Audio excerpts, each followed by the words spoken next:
أما بعد أعوذ بالله من الشيطان الرجيم بسم الله الرحمن الرحيم إن الله وملائكته يصلون على النبي يا أيها الذين آمنوا صلوا عليه وسلموا تسليما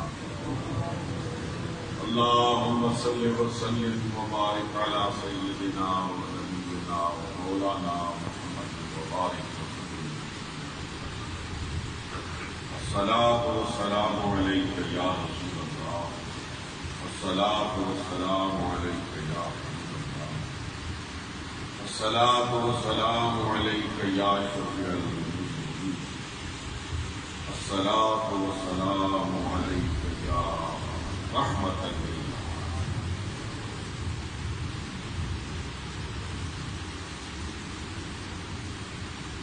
انتہائی قابل احترام علماء کرام اور سامعین محترم،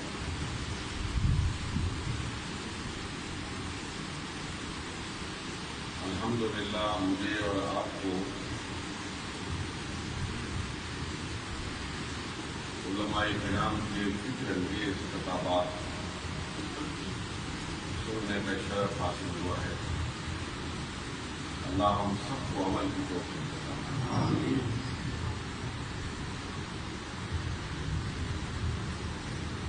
یقیناً سبھی جانتے ہیں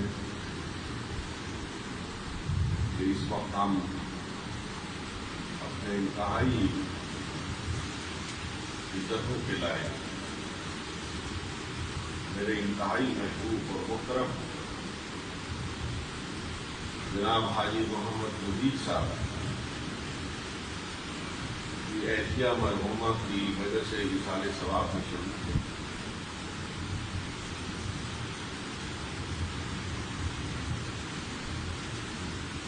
اللہ جل جلالہ مرحومہ کی قبر پر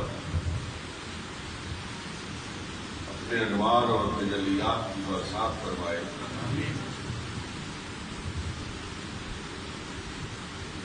یقیناً میری طرح ان کے بہت سے بھائی ہوں گے،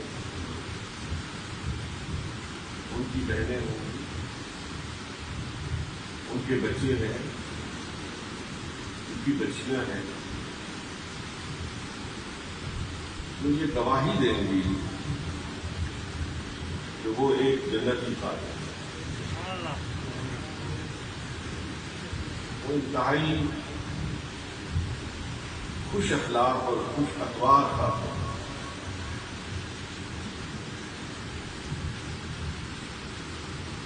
فرائض کی ادائیگی یقیناً تھی، لیکن جب بھی وہ بولتی تھی کہ میں اپنی شہادت پیش کر رہا ہوں تو ان کی زبان سے پھوٹ جڑتے تھے۔ ہر شخص کی آمد پر کسی بھی شخص سے گفتگو کے آغاز پر ایک جملہ ان کے نوک زبان کہتا تھا، وہ تھا بسم اللہ۔ ہر ایک کا استقبال وہ بسم اللہ سے کرتی تھی، ہر ایک کی گفتگو کا جواب وہ بسم اللہ سے دیتی تھی، اور پھر اپنے خاندان میں اپنے عزیزوں، اپنے بچوں اور بچیوں کے لیے، اپنی برادری کے لیے وہ ایک شجر سایہ دار ہے۔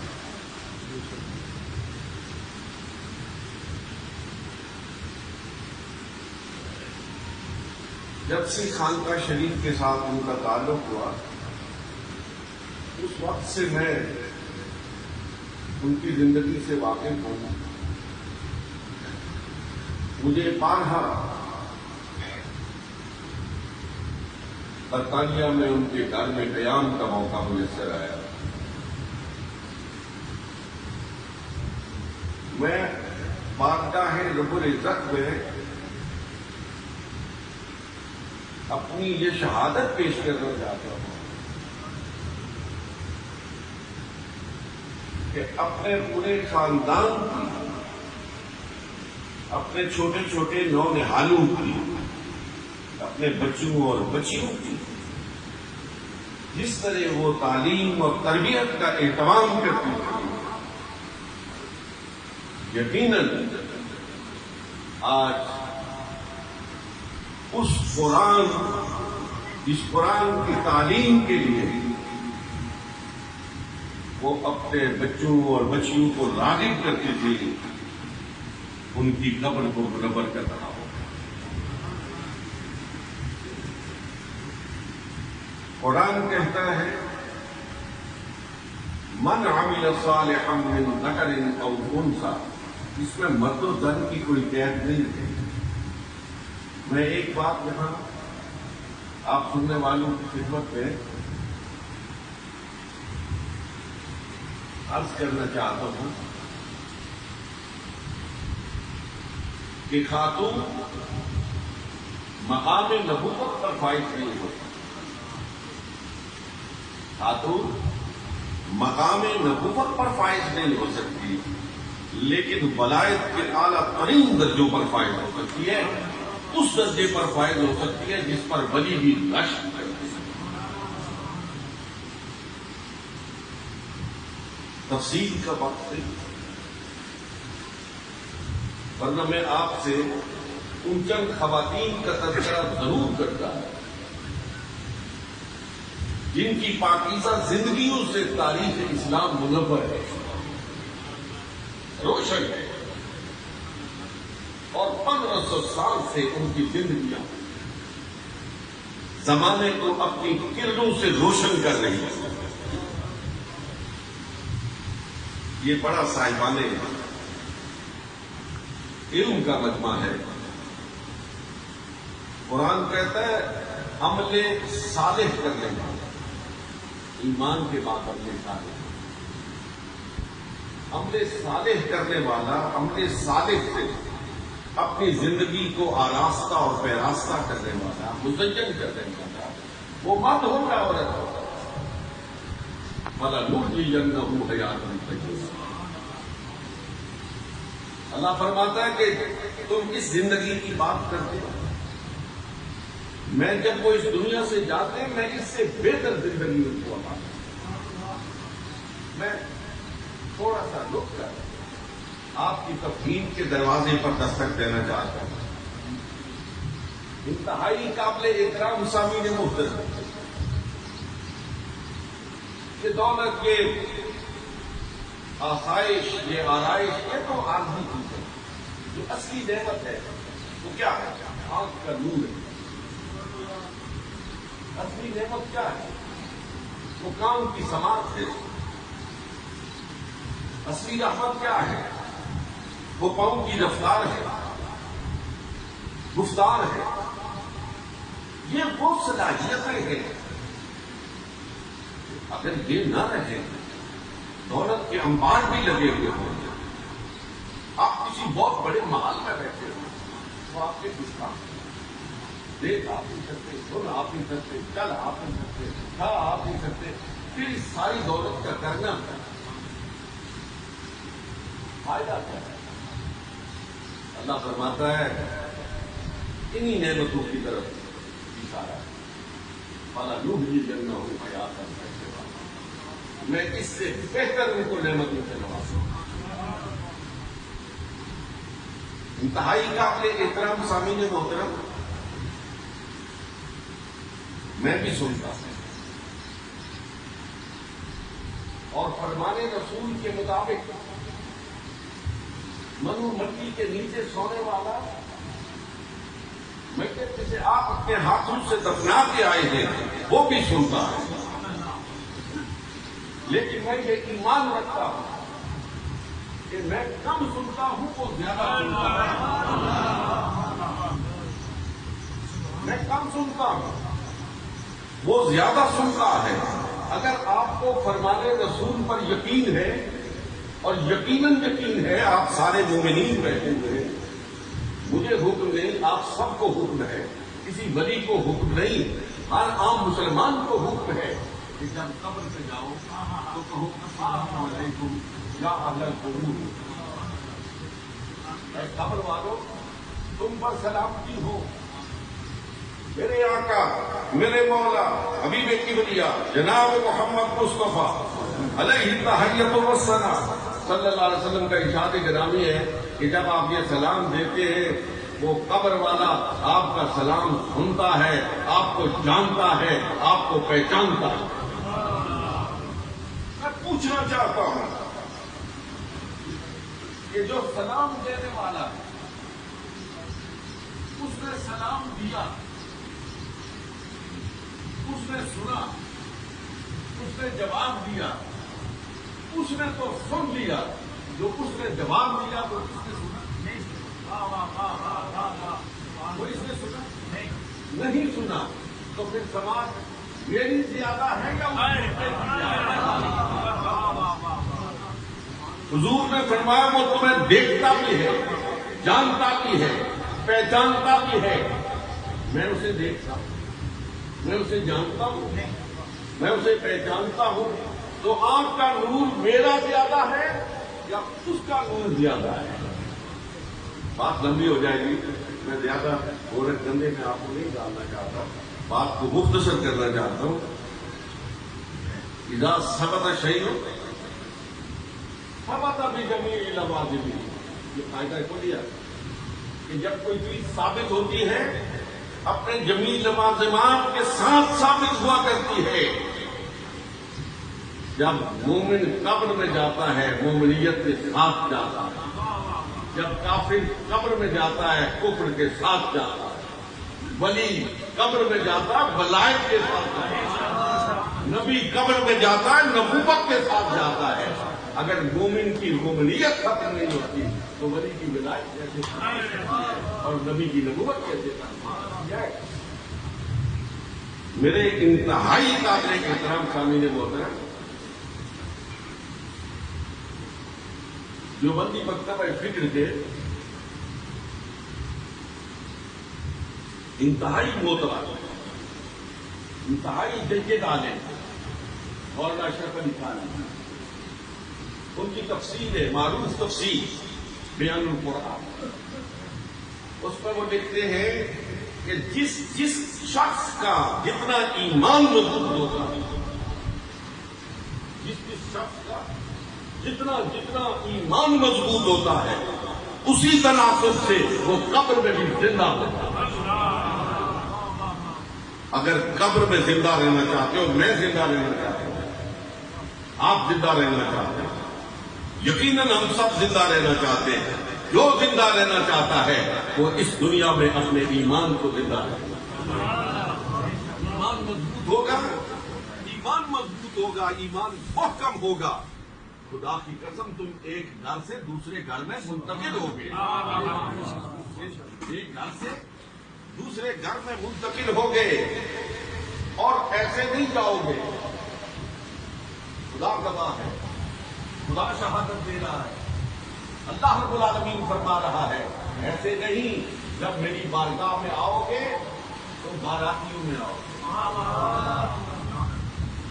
تم دولہا بن کے آؤ گے، دولہا تم ہوگے، باراتی تمہارے فرشتے ہوں گے۔ اور یہاں بھی لوگ ترانے پڑھتے ہیں، یہاں بھی لوگ خوش آمدید کے نعرے لگاتے ہیں، لیکن رب فرماتا ہے ان الذین ظلموا ربهم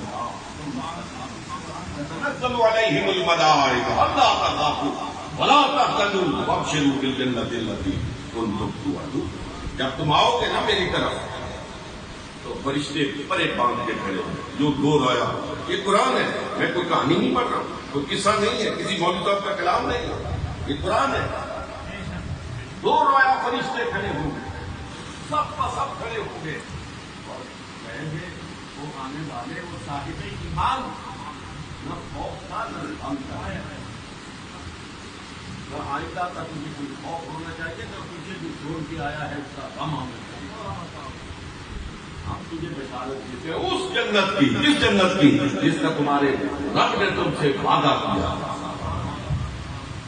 نحن اولیاؤکم فی الحیات الدنیا وفی الآخرہ، ہم ہیں وہ فرشتے جو دنیا میں بھی دوستی نبھاتے رہے، یہاں بھی دوستی ہم سب دنیا دار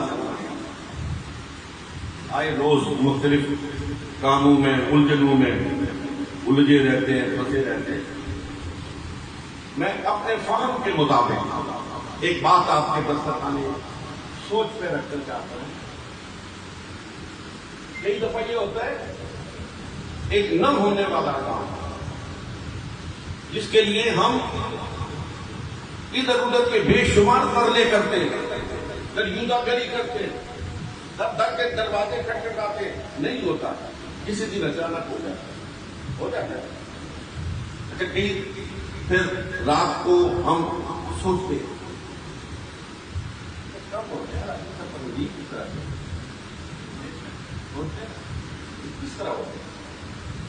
جب میں سوچتا ہوں، پتہ نہیں آپ کیا سوچتے ہیں، ہر ایک کی سوچ آزاد ہے، فکر آزاد ہے، جو چاہے آپ سوچیں، لیکن جب میں سوچتا ہوں تو یقین کیجیے میری نظر اس کی آیا کلمہ میں پڑتی ہے کہ نحن اولیاء،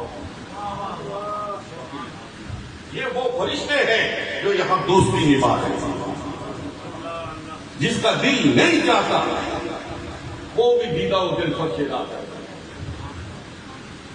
جو نہیں کام کرنا چاہتا وہ بھی کام کرنے پر آمادہ ہو جاتا ہے۔ کیوں؟ نحن اولیاء اور میرے حکم پر اپنی خواہشات کو ترک کرنے والا، خواہشات نفسانی سے دبکش ہونے والا، وَلَكُمْ فِيهَا مَا تَشْتَهُونَ، آج جو چاہو مانگو تم۔ یہاں ذرا غور تو کرو، اس منظر کو تصور میں لاؤ کہ رب کہہ رہا ہے، رب کے فرشتے کہہ رہے ہیں کہ آج کا دن وہ ہے، مانگنا تمہارا کام ہے، دینا اس خالق کا کام ہے۔ آج مانگو، تم مانگتے مانگتے تھک جاؤ گے، وہ دیتے دیتے تھکنے والی بات آئی۔ اور میں تیزی سے آگے کرتا ہوں، کیا خوبصورت رب کریم کا فرمان ہے۔ ایک ایک کلمہ ہی خوبصورت ہے، لیکن ہر کلمے پر آدمی کا دل جھوم اٹھتا ہے۔ نزلا من رسول، رب فرماتا ہے وہ آنے والے، آج تیرا رب تیرا میزبان ہے اور تو اس کا مہمان۔ جس کا میزبان رب ہو اس مہمان کی شان کے کیا ہے؟ انتہائی قابل احترام تعمیر محترم، ہماری یہ نماز ہے،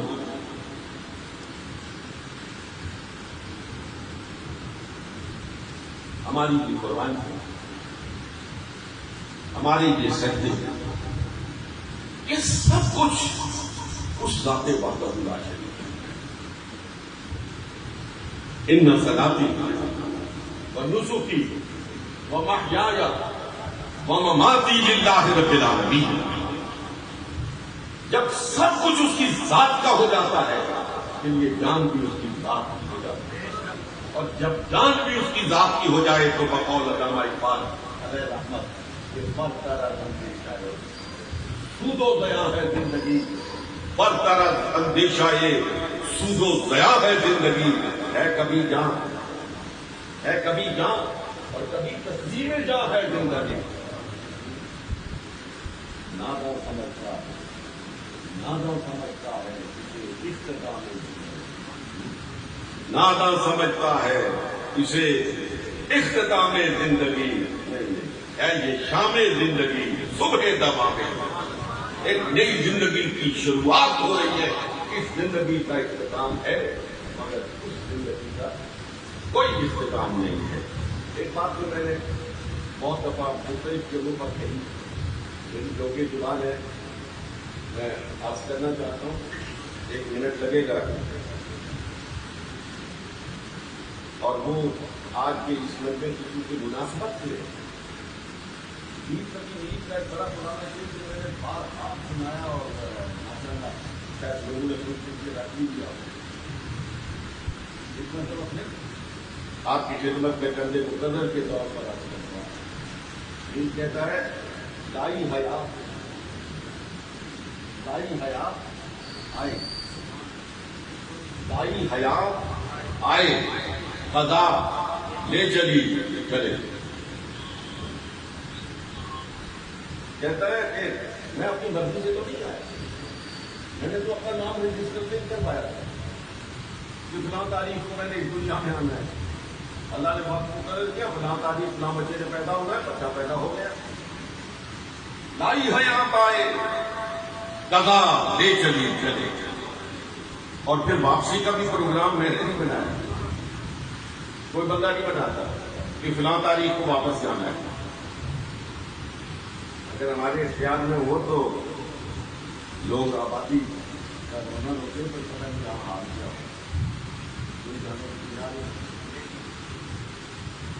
کہتا ہے لائی حیات آئے، قضا لے چلی چلے. زندگی لائی، اس دنیا میں آ گئے، موت لے چلی چل پڑے. کہتا ہے اپنی خوشی آئے نہ اپنی خوشی چلے، نہ اپنی مرضی سے آئے نہ اپنی مرضی سے جائے. میں اس سے جو نکتا آپ کی خدمت میں عرض کرنا چاہتا ہوں کہ نہ اپنی مرضی سے آئے ہیں دوستوں، نہ اپنی مرضی سے اس دنیا سے جائیں گے.